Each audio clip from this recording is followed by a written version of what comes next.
Okay, so we are live. Hi, Hi, everybody. good morning, good evening. You're in North America, South America. Some of you will be watching this recording afterwards. This is Veronica from the Lemon Tree Mindset, and I'm super excited to join forces with Anne-Fernie today. Welcome, Anne-Fernie. How are you? Hi, everybody. Good to be with you. I think this is the first live we've done together. Hi, Yeah. everybody. What Hello, Ellen. about Anthony and I, just to give a little bit of context. We've been following each other and been connected for a while. But earlier this year, I went to Singapore to launch my book, The Anti-Procrastinator, and he actually came to the event. So we met in person, which is wonderful. And it's really what a community is all about. But today, we're not talking about books. We're talking about something different. We want to talk about how to grow your digital business and your digital ecosystem on Gumroad specifically. If you don't know what Gumroad is, don't worry, I'm going to give you a quick overview. But we wanted to have this conversation because both Anthony and I are very bullish on the platform Gumroad. We've been there for a few months or perhaps even years. And one of the fantastic things, and that's why I asked Anthony, or we talked about doing this live session, is because I saw that you've done incredibly well there. You have over 20 products that are published there, which is fantastic. And so I think it'll be great to share a little bit about our own experiences, our journeys, to avoid, and all of that. But before we go into that, first, welcome everyone. Steve, Daniel, great to see you. If you have questions, feel free to put them in the chat. If you have comments, we'd love to make it more conversational. And a quick introduction about Gumroad for those of you who are not familiar with the platform. I think a good way to describe it is probably like a marketplace, meaning a digital hub where creators, mostly creators, really post and publish products, digital products. And what do I mean by this? Well, it could be ebooks, it could be digital guides, it could be courses. You can even host masterclasses, for example. So it really allows you to publish all different types of digital products and be able to sell them as well. So it's very easy to use. It's quite simple. And I mentioned the word marketplace, and I think it's a critical word because it allows you to reach all the audiences that are outside your own community. So another option, which is very valid, and many creators do this, is to host it on their own platform, for example. And you have like this single hub where everything lives there, but you have to attract traffic to get there. The great thing about Gumroad is that there's both the traffic that you can bring from your community, from your newsletter, and so on, but there's also the native organic traffic. And for me, that was one of the key reasons why I chose Gumroad. But to make this a little bit more practical, I would love to ask you first, Anthony, why did you choose Gumroad among all the different options that you had there? Okay. So hi, everybody. Maybe I just give a very short introduction first. I run a newsletter called Solopreneur Code, and I write about everything to help solopreneur gain a profitable and sustainable business. Right. And the fun fact is, Veronica is one of the first 10 newsletter that I subscribed to when I joined Substack.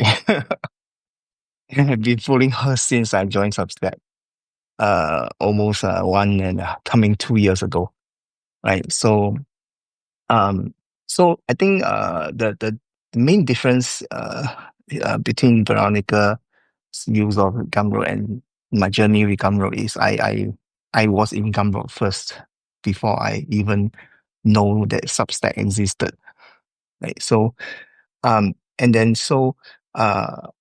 when I first started, I need a marketplace, like what Veronica said, and then I was searching around.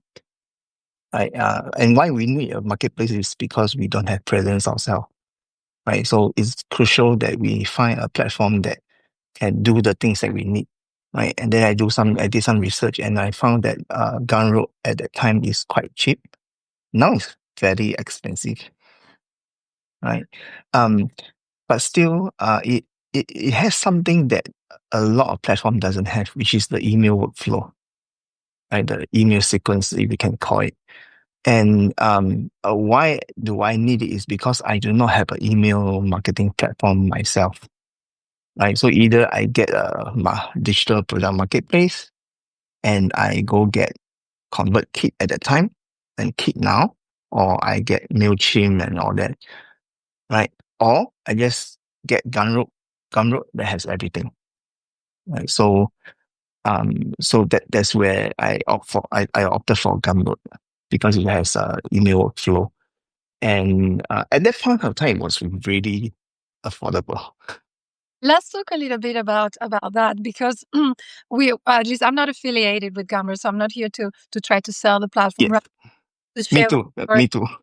the stories on what's working for us, what's not working, and also give a little bit different options. And you mentioned that it used to be very cheap, it's not so cheap now. Just to give a bit of context, the way that it works is that Gumroad takes a 10% commission on the sale that you make, right? So if you have a digital course at $100, they're going to keep $10 out of that.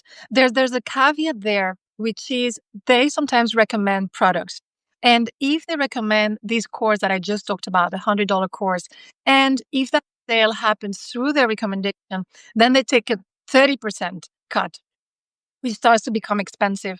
One of the things that you have to consider as a creator, and there's no right or wrong, but you do have to make a decision, is whether you prefer to have this type of commission model similar to Substack.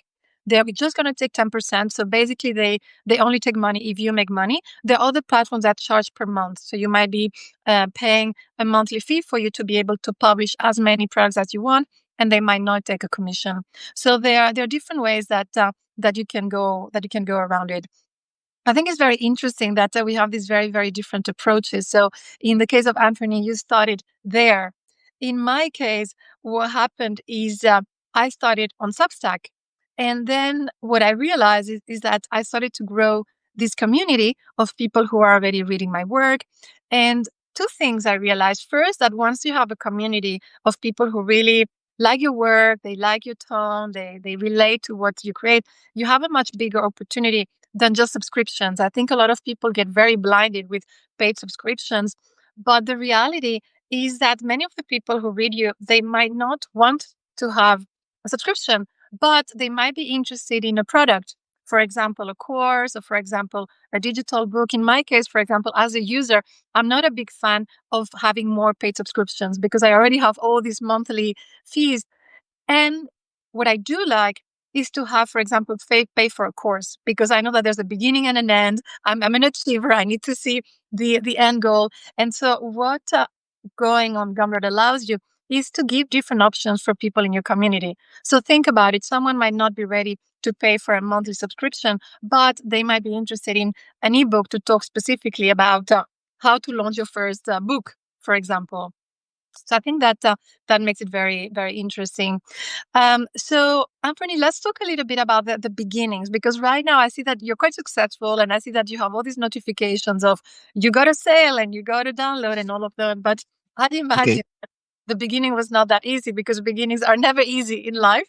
So, no, tell me a bit about starting the journey, and then I'll share a little bit about mine. yeah, okay. So my journey is just like any one of you out there. Um, there's no notification at all, right? So okay. So, but the first thing that I always tell my community is, when you start, you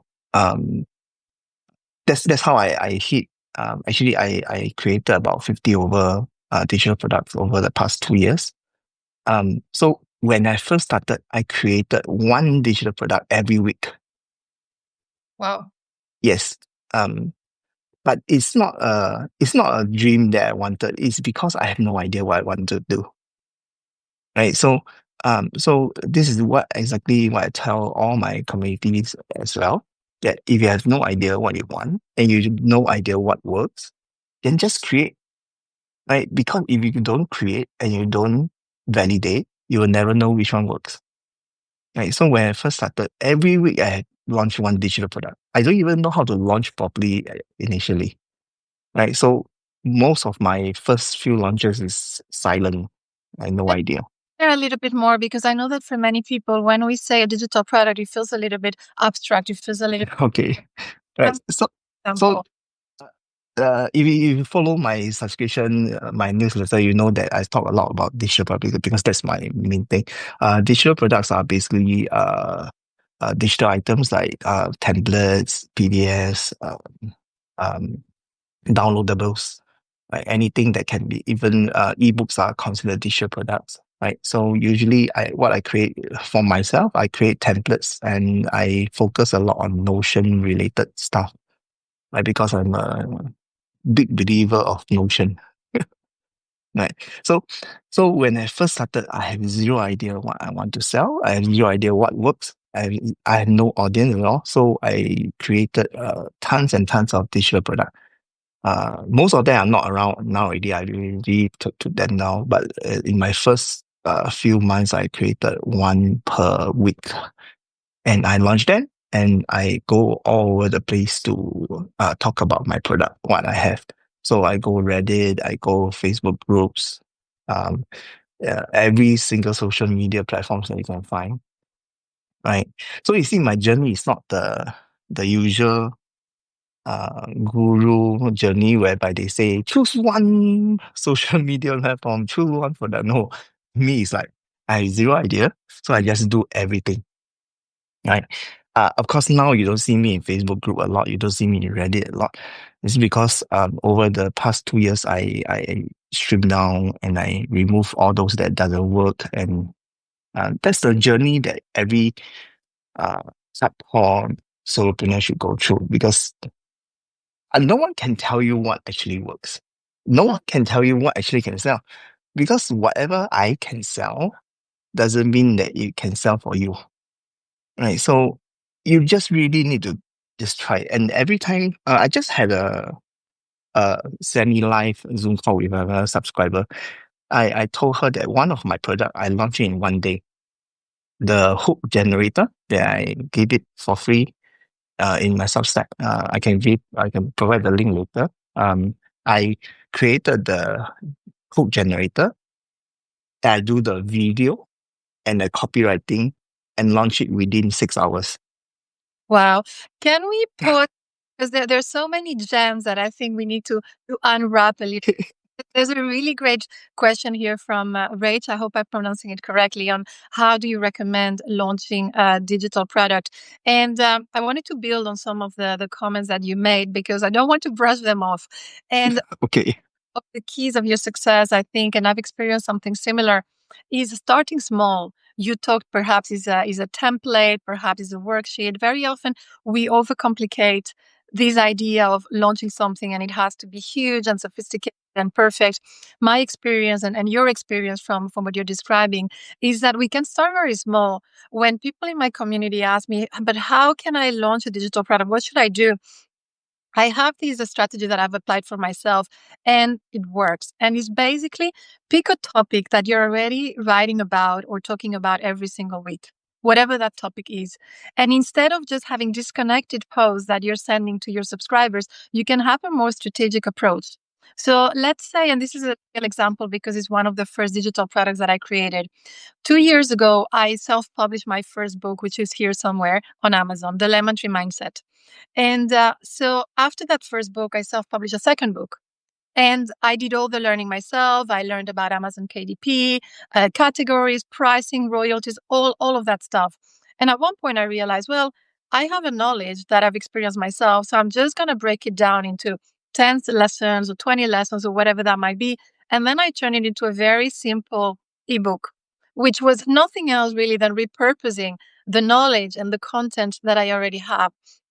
And so something that works very well is to start small and look at what you are already building because very often your digital product already exists. It just hasn't been repackaged that way. But very often the content is there. So if you want to build on this idea, because I think that's the easiest way to start, like the low-hanging fruit is looking back at your digital library and see how you can repackage it. Yeah, and I think to add on, let's say your product is a huge one, right? And your intention is really selling it for $17, $27, whatever amount that the um my take is and what I always do is I will immediately create the lead magnet for that product. within the first day. So all like my lead magnet, I only my KPI is I take 1 day to create a lead magnet. I will never waste any more time on a lead magnet. And the moment I create a lead magnet, I will launch the lead magnet and I will just test out the market demand.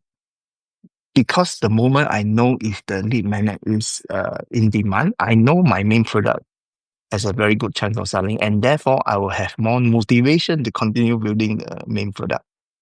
Right? But having said that, as what Veronica yesterday pointed out, I have a lot of lead magnets. That's my style. I usually create. Uh, I think my cap is I have 7 lead magnet to one product. Right, and the reason for the lead magnet is because I targeting different stages of customer awareness as I lead them through. If you search Google, you search 5 stages of customer awareness. You know this very good framework that I always use, and I use that to capture different customers of different awareness stages, and eventually lead them to my final product. Yeah, so that's how I. This is fascinating. And for those of you who are watching, I really recommend you check Anthony on Gumroad and see the huge amount of products that you have there. And many of them are free because one of the very interesting things about Gumroad is that, as Anthony is saying, you can publish products that are for free. You have an option that is quite interesting too. Yeah. That, instead of putting a price, say, pay what you want. And so basically, Yes. free. But some people, even if it's free, they still pay something because it's almost like a tip or a courtesy or something like that. Yeah. I love your strategy of using these lead magnets. You mentioned up to seven lead magnets for one single product based on the customer awareness, let's say, or journey. Can you give us a specific example so that we're able to visualize what that looks like in practice? You have to describe the seven, but just a couple of lead magnets that lead to what paid product. Yeah, so I have one of my paid product is called Solopreneur Success OS. It's a middle product because it leads to a full bundle in the end called Solopreneur Success Series. Right. So Solopreneur Success OS itself costs I think it's about $97. I can't remember. Okay. But I have like 7 lead magnets to lead to it because I realized that not if I put a checklist, not everybody wants a checklist. Right. So yeah, surely there will be people who want a checklist. But there I cannot assume that uh, who are not at the problem aware or the product under the 5 stages of customer awareness. Right. So I also created videos. Right. So there are videos whereby the customer through videos of solopreneurship. Right, so I also curated some videos and I put that out as lead magnet as well. I also have a blueprint. I also have, actually, I also have a lot of other articles that I write about solopreneurship, which leads to eventually, it's a very complicated funnel. Okay, some of the writers and stuff like don't like the word funnel, but I use that a lot. So, the trick is I just need anyone to download anything from Gumroad. And the moment someone key in their email and download, they are in my entire email sequencing ecosystem.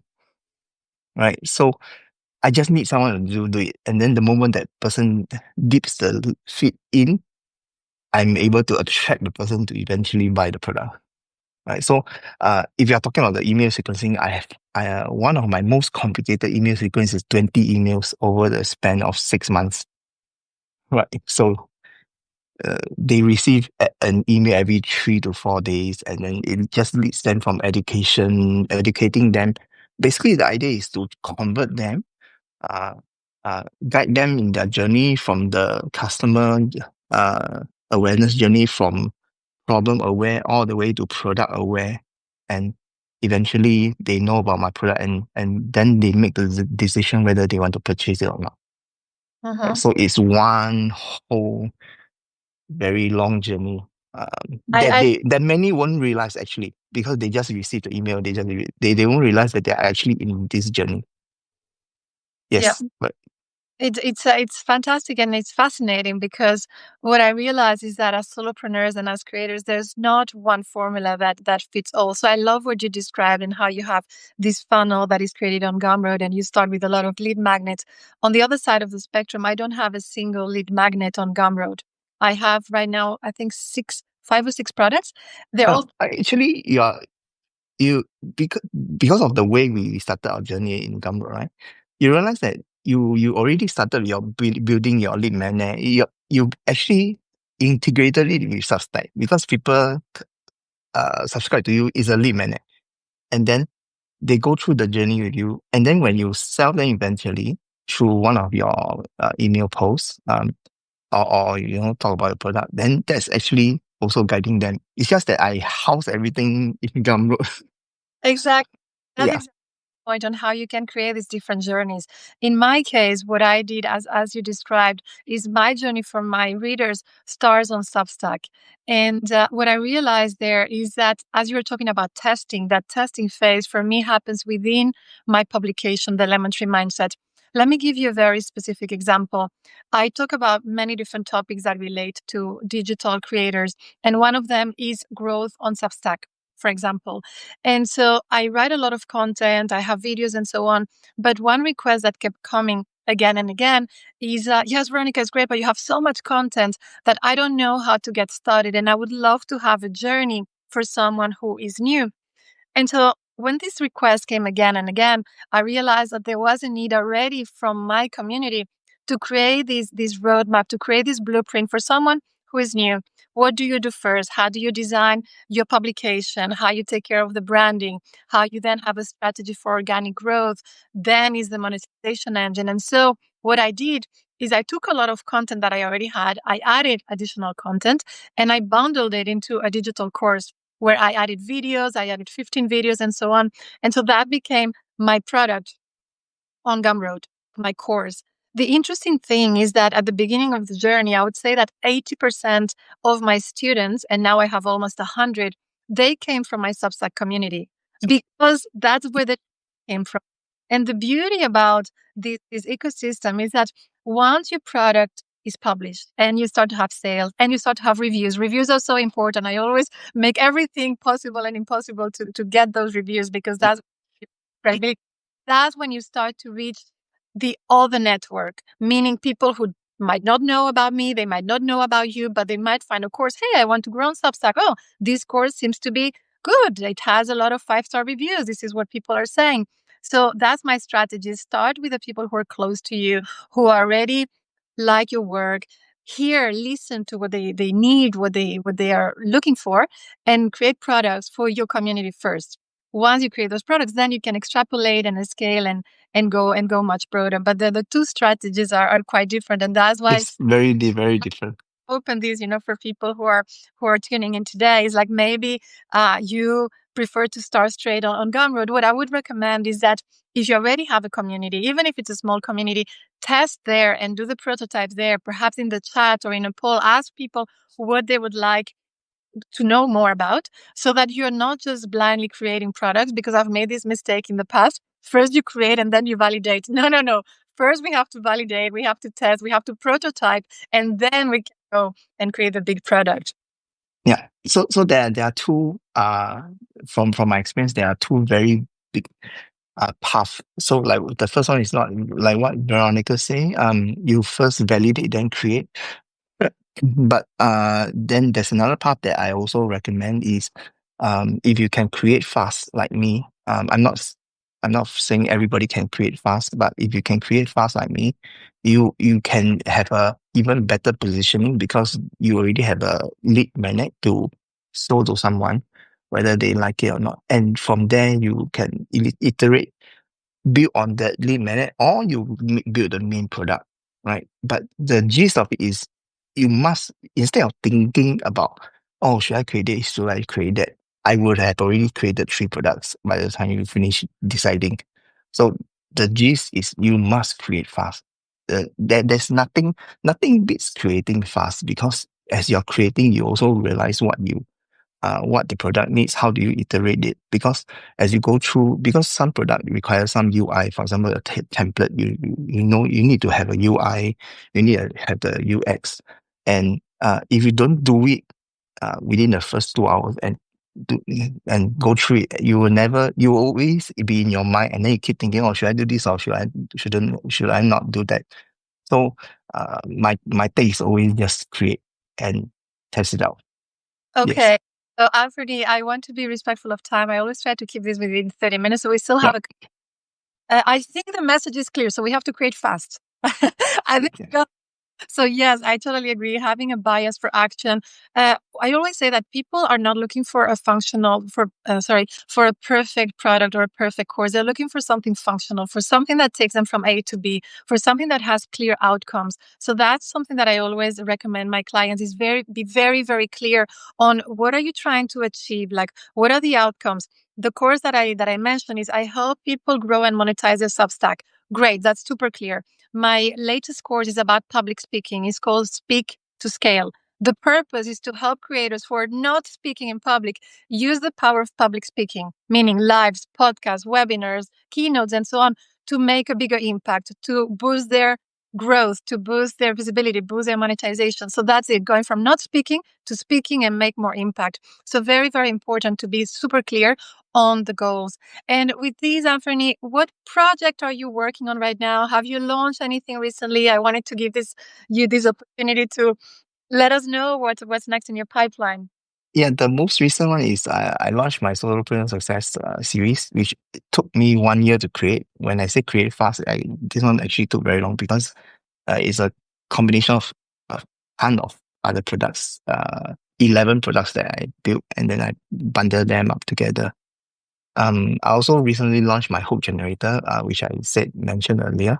It's free on Substack. So if you go to my page and top landing page, you go to top, you see the hook generator.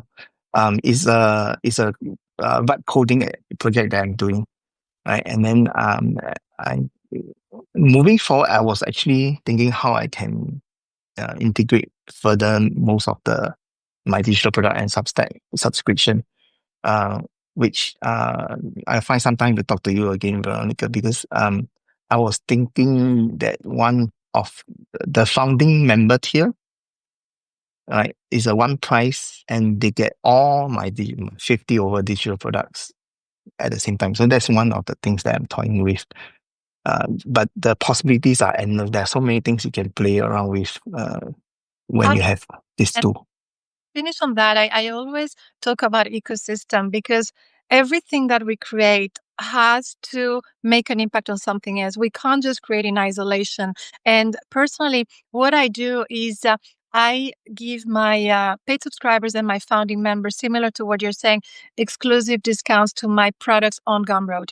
So usually my standard is 40%. So that's a great way of really bringing the value down of the subscription because you save, in my case, for example, more than $70 on products that are relevant because I talk about similar things. So that's one way in terms of creating ecosystem and leveraging your community. Another thing that I've done that is working quite well is to create a team or a squad of marketing affiliates. And basically, what I do is for people who have completed my courses, and this is a must because it has to come from a place of authenticity and personal experience. I give them the option to become affiliate marketing partners, which is something that Gumroad has embedded in the Yep. system. And so that is a fantastic way of generating passive income because it's people who have gone through the course, they've seen the value, they're able to speak about it from first-hand experience, and they're making money as well. So you have many creative ways of creating this ecosystem that we're talking about, Mm. but a bit out there so that people connect with us afterwards. Yeah. So I think the last thing for me is if you heard Veronica talk about affiliate, and then you heard me talk about email workflow in Gumroad. The beauty of Gumroad is that it offers you almost anything you need as an initial starter as a solopreneur and digital creator. However, all the functions that we mentioned, they are not as user friendly as other sites.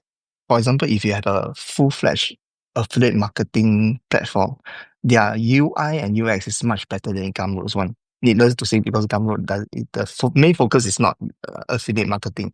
So what you need to do as the host is you must create user manuals, videos to help your affiliates how to navigate within Gumroad because it's not intuitive enough as compared to uh, other main affiliate marketing only platforms. So Gumroad has its flaws. The UX UI is not as very clear. Okay, but it has everything that we need. Yeah. So, with this, and just to summarize a little bit for those who came later, we talked today about how to launch a digital business on Gumroad. I gave a quick overview on what it is, how it works as a marketplace, not affiliated here, but we both have an experience there as creators that can be useful for others. Anthony and I shared very different strategies, very different approaches on how you can grow your digital business there, how you can make it profitable, how you can create strategies to leverage your community. In my case, with Substack. In the case of Anthony, a very strong funnel within Gumroad. So we hope that this is useful. Please do check out for me, the Solopreneur Code. Check the amazing work that he's doing on Gumroad. In my case, what I'm focusing right now is on helping writers and creators use the power of public speaking, like we're doing now, to reach more people, to reach new audiences, to make a bigger impact. So if you're interested, you can check my course on Gumroad called Speak to Scale. And so with this, I wish you all a great day, a great night, and we'll see you soon. Thank you. Thank Take care.